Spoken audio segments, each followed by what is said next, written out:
Okay, here with Rara Knupps out in Woodland Hills, California before a shoot.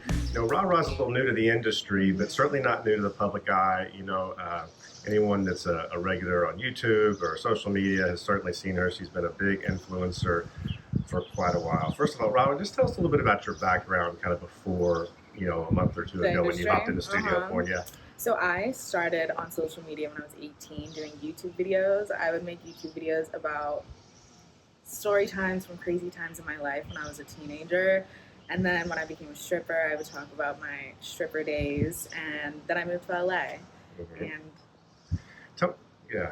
Tell me what off first of all. I mean, you have 128,000 followers on YouTube, hundreds of thousands of more followers on other social media platforms. What goes into building that brand? It's more than just, being hot. I mean, you have to put a lot of work into that, right? There's personality. You have to have a personality that people want to engage with and follow. And then definitely a lot of time. It took me a long time to build up my following on YouTube, and a lot of work and planning and just really not also caring what people think, because I got a lot of heat for the things that I did put on my YouTube channel, and people will make fun of you and you just can't give an F what people think about you. Are you someone that reads the comments, or did you stop reading comments after a while? I stopped, especially even back then. Like, I was not even I started on my social media journey on YouTube, and back then I did read, and now it's even exasperated times 20, and I just can't read it now. Right. To keep my sanity. Absolutely. You eventually, I want to ask too about your days as a dancer, a stripper. Yeah. What was that like?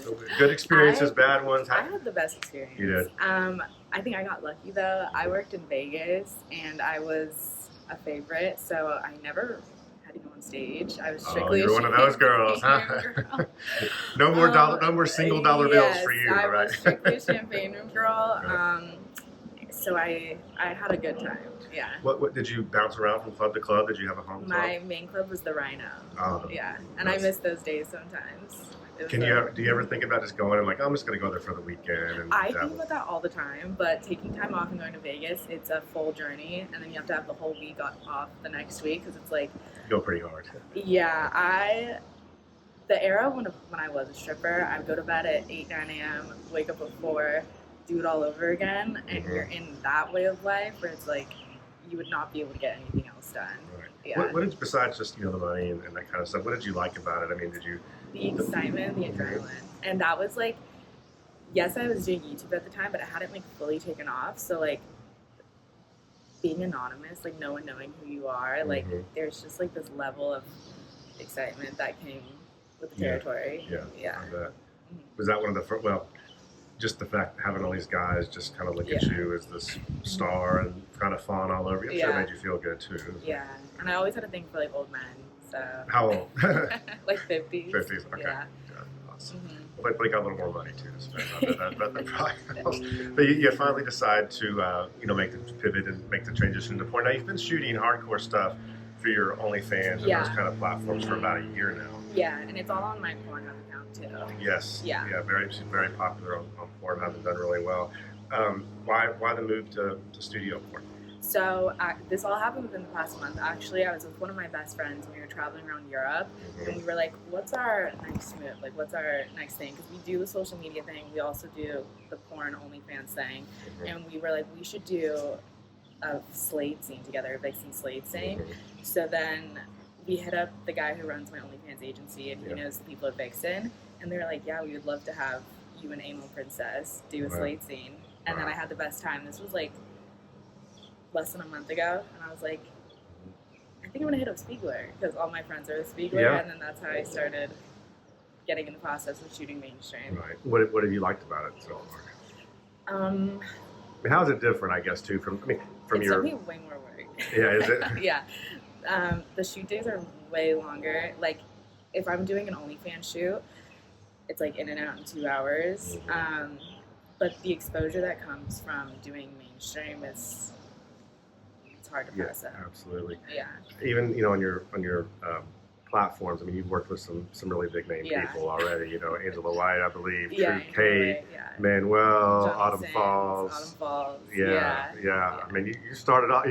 You started off right at the top. Yeah. You know, you went right in with the Tigers. I think my second scene I ever shot was with Johnny Sins. Oh, I wow. think my first was Karen Lee, actually. Oh gosh. Yeah. What was that like? I mean, I'm sure you've so been sexually active for a while, but I mean, when you're with those with that level of performer, what's it like? I definitely did so much research beforehand. Mm-hmm. I did my research on what to prepare, and then also having like already such close friends in the industry, I knew expectations of how it was going to go down, but I was definitely really nervous. Right. Yeah.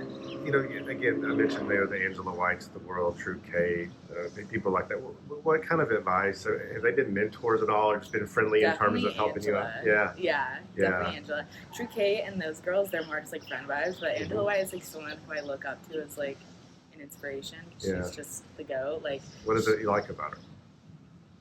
It's like everything about it. It's like her aura, her energy, how smart she is. Like, she's a businesswoman, but she's also just like, I don't know. She's so like calculated with everything she does. She's just like a genius, and it's like an inspiration to watch someone like that. What about actually working with her once the camera lights were on? Was it? She's the best. So like literally, it's like she just like takes control, and it like makes you like take control, and it like you tap into something.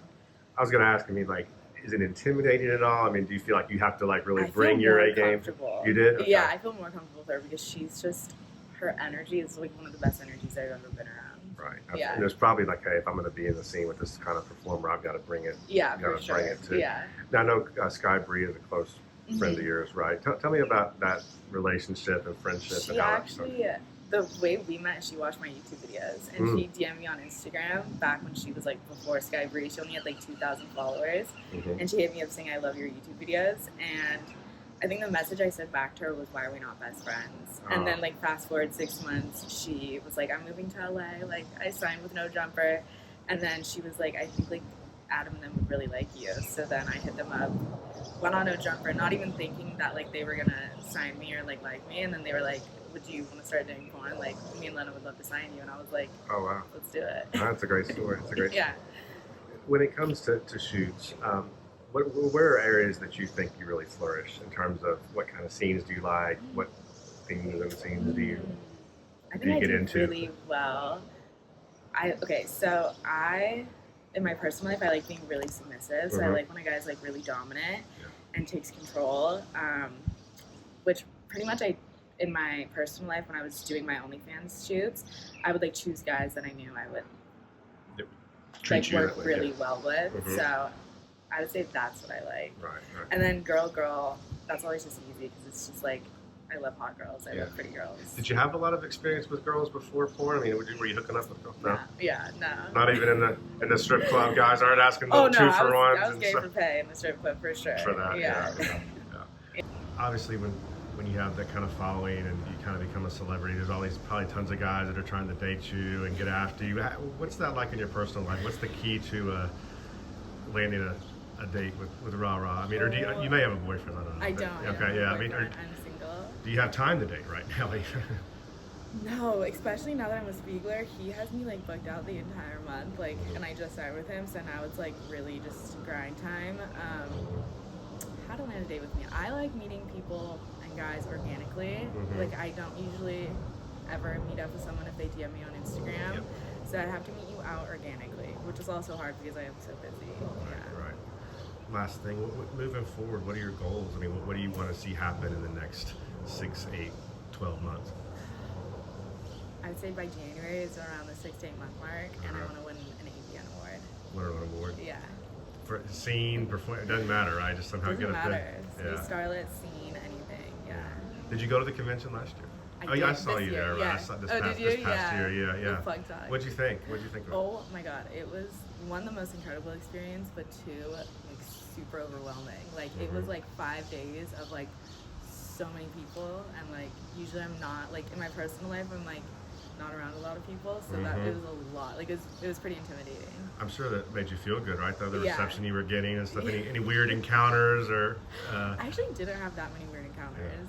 It was we got lucky with the people that came to our booth. Right. No, it's a fun time. I'm already Yeah. looking forward to January. Well, hey, thanks for taking a few minutes with us here in this beautiful setting and backdrop we've got. And you're about to go do a shoot. Have a good one, and we'll catch up with you down the road. Bye. All right.